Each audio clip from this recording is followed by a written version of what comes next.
Okay, so we're about to connect one of the greatest composers who ever lived with one of history's most terrifying revolutions.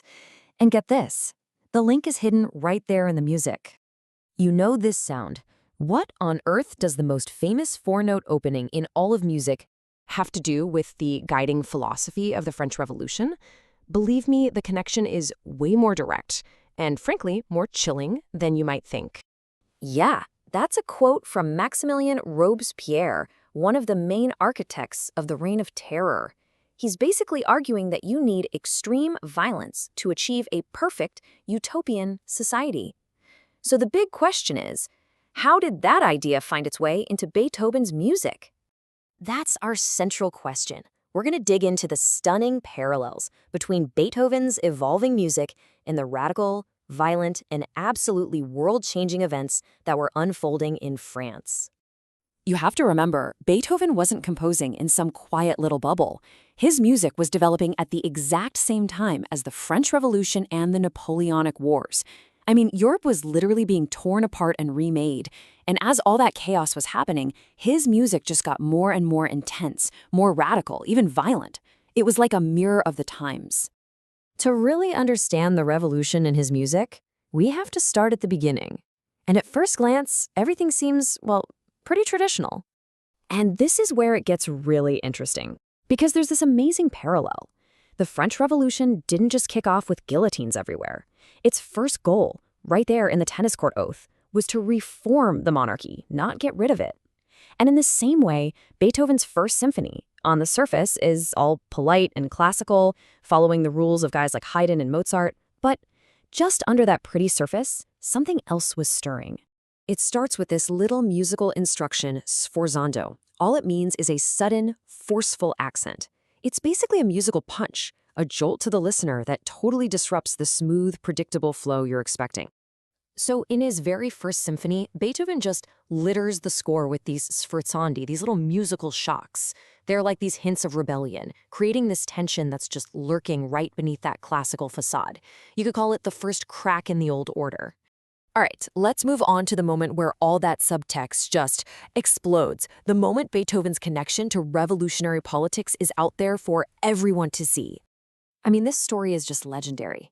At first, Beethoven saw Napoleon as a hero of the revolution, a champion of liberty, so he dedicates his massive third symphony, the Eroica, to him. But then, Napoleon betrays those ideals and crowns himself emperor. And for Beethoven, this was unforgivable.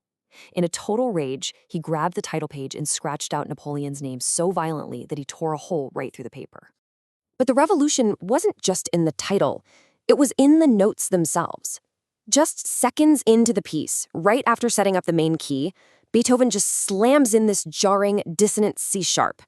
To audiences at the time, this was absolutely shocking. A deliberate break from harmony that told them this symphony was going to be unlike anything they had ever heard. So after the Eroica, the gloves were completely off. Beethoven's style got even more intense, and the parallels to the revolution's most violent phase became impossible to ignore. Just look at the difference here. On the one side, you have a score from his first symphony. It's clear, it's ordered, it's very classical. On the other side, his fifth. It's dense, it's dark, it's overwhelmingly powerful. The musical language itself went through a revolution, evolving from a polite discussion to a visceral roar. And that really gets to the heart of it. As historian Rhys Jones put it, the music started to sound like the revolution itself. It wasn't just reflecting the era, it was embodying all its chaotic, violent, and transformative energy. And this brings us right back to Robespierre. This new musical violence is a perfect mirror of that core idea from the Jacobins, the revolution's most radical faction. They believed you needed a period of sublime terror to completely wipe the slate clean, to destroy the old world so you could build a new one. It's the philosophy of destruction as an act of creation. Now, let's look how Beethoven actually builds this exact narrative from terror to utopia, right into the structure of his most famous work, the Fifth Symphony. The symphony is basically a four-part journey. It starts in the dark, chaotic key of C minor. The second movement gives you a brief moment of quiet hope before the third plunges right back into this lingering, tense darkness. But then, with no break at all, it just erupts into the fourth movement, a blazing, triumphant finale in C major. This journey from a dark, turbulent minor key to a brilliant, victorious major key, that is the Jacobin narrative set to music. It's the sonic version of the journey from terror to utopia, from struggle to glorious victory. The triumph can't exist without the terror that came before it. And think about that iconic opening rhythm. It's not just there at the beginning. Beethoven weaves it into every single movement. Sometimes it's loud and aggressive. Other times it's quiet and menacing. It's like a revolutionary slogan, repeated obsessively, hammering the main idea into your mind with the same relentless force as one of Robespierre's speeches. Now, we have to be clear, we can never know for certain what was going on in Beethoven's head. This is abstract music, right? Not a literal political pamphlet.